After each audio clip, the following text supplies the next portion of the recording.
नहीं है कि आलू हमने खेत में लगा दिया और हमारा आलू का बीज बन गया, ऐसा बिल्कुल नहीं है। ये आप लोग स्पष्ट सुन लें। आलू का बीज आप लोग जब तक शुद्ध बीज वायरस फ्री इन्फेक्टेड मतलब इन्फेक्टेड होगा तो आपका बीज भी इन्फेक्टेड होगा और उसका सबसे बड़ा फर्क आपको आलू उत्पादन पे पड़ेगा।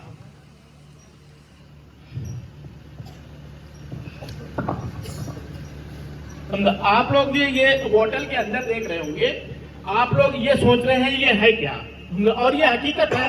हमने जब अपने यहाँ पे कार्य स्टार्ट किया था फर्रुखाबाद में, तो हम जब ईस्ट अफ्रीका से आए थे एज ए साइंटिस्ट की पोस्ट को छोड़ के एक गांव में ये मैंने वर्क स्टार्ट किया, लैब की स्थापना की, तो लोग कहते थे आलू तो खेत में होता है, ये बंदा बोतल के अंदर कर रहा है आलू।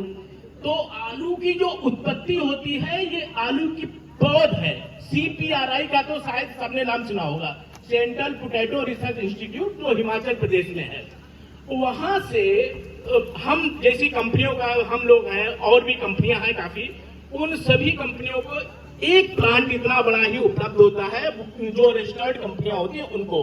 फिर उस एक प्लांट से ऊतक संवर्धन लैब के द्वारा, मतलब टिश्यू कल्चर के माध्यम से, जो आप लोग ये इधर देख रहे हैं, ये लैब है पूरी, ये लैब होती है। आप हमारा यूट्यूब चैनल भी इसी के नाम से है, राहुल बायोटेक सीड में, उसमें सारी लैब की सारी टेक्निक्स उसमें है, उसमें भी देख सकते हैं। जो लैब में एक प्लांट से हजारों प्लांट हम लोग इन बिट्टों में, ये मान लो ये माँ के पेट के अंदर है, इसको जो है हजारों, जो एक प्लांट मिलता है उसको हजारों प्लांट में कन्वर्ट करके लैब में कभी कार्य बंद नहीं, पूरे साल काम होता है। फिर सितंबर में ये ग्रीन हाउस में ये इस टाइप से पूरा कंट्रोल्ड होता है। उसमें एक एक पौध को कोकोपीट में लगाते हैं जो बहुत स्ट्रांग हो जाता है। अभी तो ये हल्का प्लांट है। ये मैं इसलिए बता रहा हूं कि हर फार्मर को आलू की उत्पत्ति के बारे में जानकारी होना चाहिए, आखिर आलू का बीज होता कैसे है, बीज बनता कैसे है। तो उसको जब हम कोकोपीट में लगाते हैं तो ये इस टाइप से फोटो देख रहे होंगे, इस टाइप से वो प्लांट स्टेबल हो जाता है। फिर और एक बात बता दें आप लोगों को किसान मित्रों, कि आलू में जो इन्फेक्टेड होता है, इन्फेक्शन होता है, यानी कि जो भी वायरस फंगस जो भी आता है वो सब मिट्टी के माध्यम से आता है। ये आप लोगों को जानकारी होगी। आलू के अंदर जितने भी रोग आते हैं वो मिट्टी से ही आते हैं। तो जो बीज जो है हम लोग 2 साल, मतलब स्टार्टिंग में जब बच्चे की स्टेज का होता है, मिट्टी से कांटेक्ट ही नहीं रखते हैं, उसको मिट्टी से कोई मतलब नहीं आलू का। 1 साल तो इसमें रहता है इनविट्रो कंडीशन में लैब में, ये प्लांट पूरा एयर कंडीशन में रहता है। उसको जो है हमारे लैब में टीम, जो वैज्ञानिक की टीम है उसके माध्यम से होती है। फिर इसको हम लोग एरोपोनिक, अच्छा ये पूछना चाहेंगे जो हवा में उत्पादन होता है एरोपोनिक के बारे में अभी यहाँ कुछ फार्मरों को जानकारी है या नहीं? जो आलू हवा में, मिट्टी में नहीं, अभी मिट्टी पे हम आए ही नहीं है, जो हवा में उत्पादन होता है आलू, आप ये फोटो देख रहे होंगे।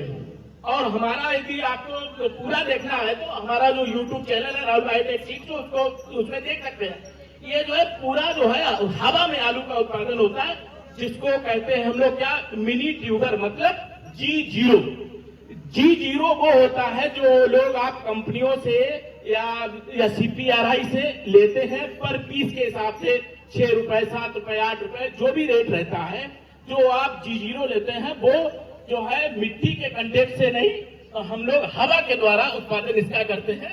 ये जिसमें होता है वहां भी पूरा जो है कंट्रोल टेम्परेचर रहता है। ये फसल आलू की, वैसे आप लोगों के खेत में आलू की फसल 3 साढ़े 3 महीने तक होती है ना, ये फसल 5.5 से 6 महीने तक चलती है। यहाँ पे कंट्रोल टेम्परेचर रहता है। हम लोगों के, सारे वैज्ञानिक लोगों के हाथ में होता है टेम्परेचर को कम करना और टेम्परेचर को अधिक करना।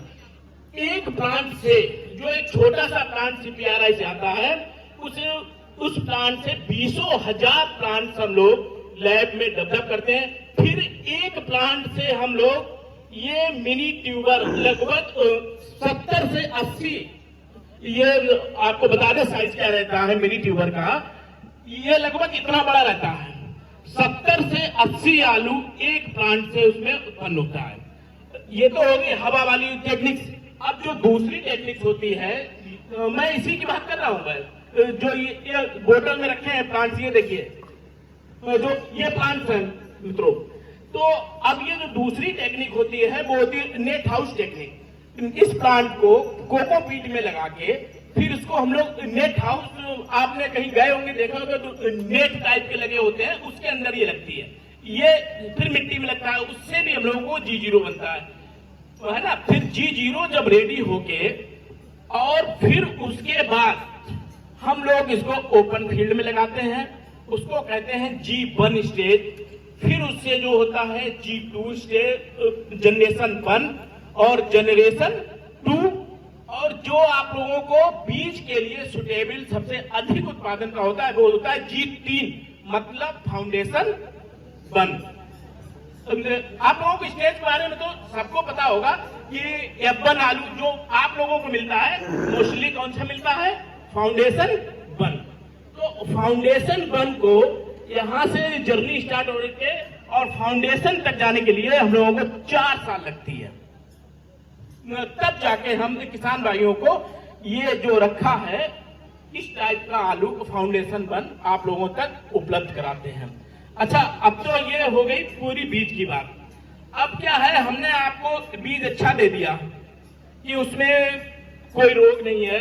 अच्छा, आलू में क्या होता है, मेन चीज आपको बता दें, बेसिक चीज, कि इसमें विषाणु की बहुत प्रॉब्लम होती है। जो लीफ ऐसी हो जाती है ना, जो लीफ इस टाइप की हो जाती है, पिंठा रोग जिसको कहते हैं आप, वो होता। इसी प्रकार से पिंठा रोग को कहते हैं मोजेक रोग, mosaic virus, mosaic virus, virus A, virus Y, virus Z, virus A+B। जो मोजेक वायरस होता है उसका उत्पादन जो है 70% उत्पादन खेत में कम हो जाता है। आप लोगों ने देखा, जिसकी पत्ती ऐसी आलू की हो गई, मतलब गोल टाइप की, तो उसका लगभग 70% जो प्लांट्स ऐसा हो गया उसमें उत्पादन नहीं निकलता है, छोटे छोटे आलू निकलते हैं। इसी प्रकार होता है वायरस ए, वो हम आपको किसी को नहीं दिखता है साहब, वो भी मिट्टी से आता है। अब जब आप काफी बार आलू को खेत में, एक ही खेत में, जैसे आपने आलू लिया फिर कोल्ड स्टोरेज कर दिया, फिर लिया फिर कोल्ड स्टोरेज, तो उसमें virus A, virus B, virus x, इस प्रकार के वायरस आते हैं कि हम लोगों को नेकेड आई से दिखाई नहीं देता है। और फिर हम लोग कहते हैं हमारे आलू में खाद भी दे रहे हैं, पानी भी दे रहे हैं, उसके बावजूद भी आलू का उत्पादन कम होता जा रहा है। ये रीजन होता है। अच्छा, एक बार